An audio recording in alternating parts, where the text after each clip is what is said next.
Waking pom-poms. All you need to do What colour are you having next, Keisha?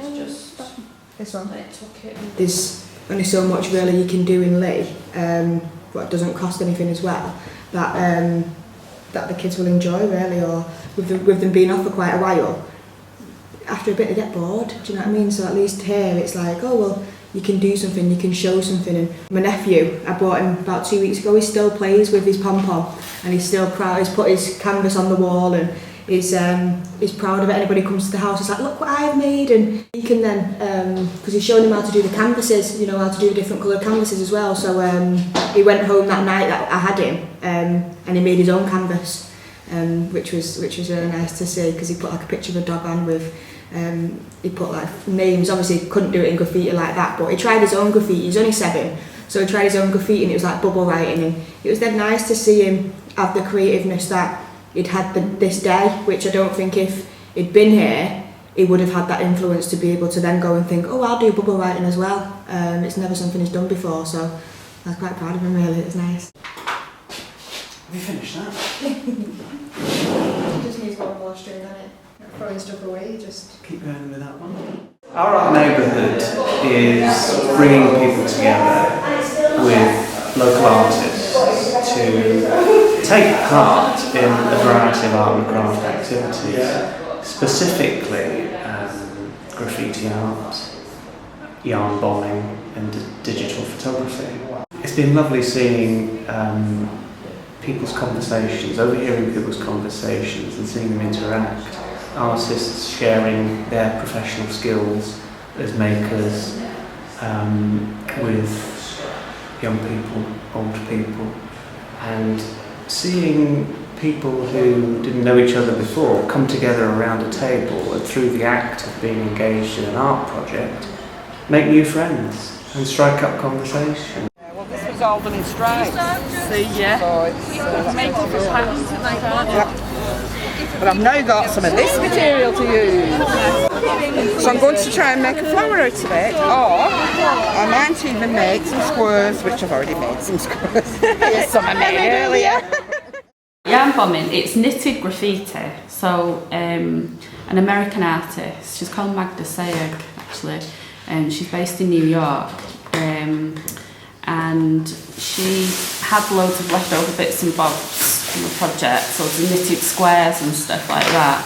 And she just sort of decided to make a graffiti, spray can graffiti version in knitting. So she just went out into her local environment and started sort of pinning things around street furniture as a like temporary intervention in the city.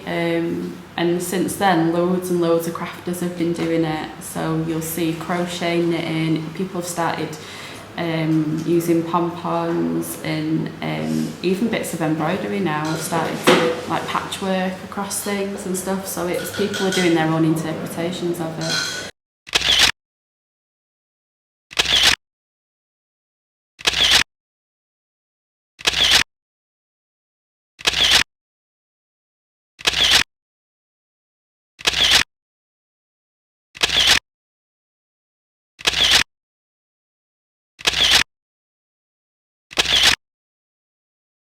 My part in the project has been to work alongside 2 other artists who've been working in junior and primary schools in the Leigh area.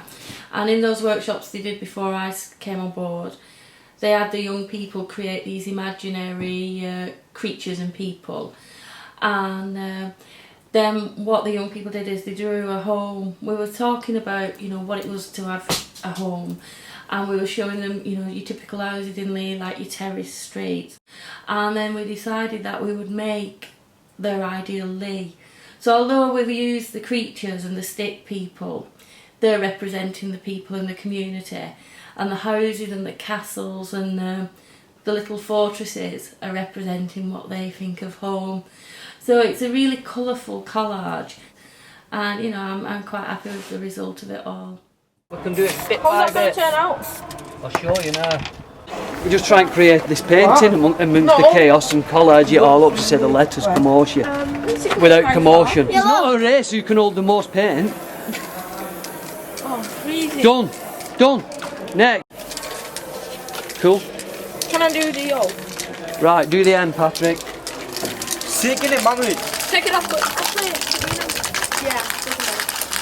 Nice. Wait a minute, Pat. What's this?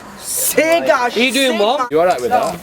Yeah. Cool. But it's really good because like there's lots of opportunities that you can do, like spray painting or drawing, and it's actually quite good.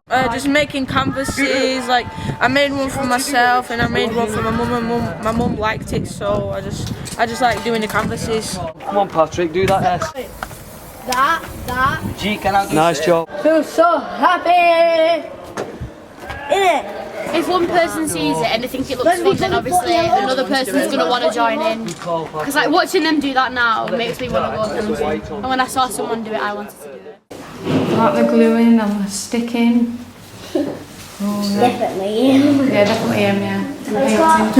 Yeah, any glitter, anything glittery, yeah, definitely into anything glittery. We're making a canvas with Maya's name on it, and we're also making woolen snake. I think it's really important. It brings everyone together, and it's really good. It's took me 3 sessions, but I've done it, and obviously I can show other people now as well. It's like a good activity to do it as a family and makes you a bit closer, and when you're working and then you finish it and you've got a thing there, pretty much like this project really, it's like you're all working on something.